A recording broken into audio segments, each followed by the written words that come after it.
Hi friends, welcome to Delhi Telugubadi YouTube channel.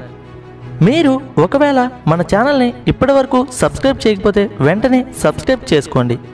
అలానే పక్కనే ఉన్న బెల్ ఐకాన్ కూడా ట్యాప్ చేయండి.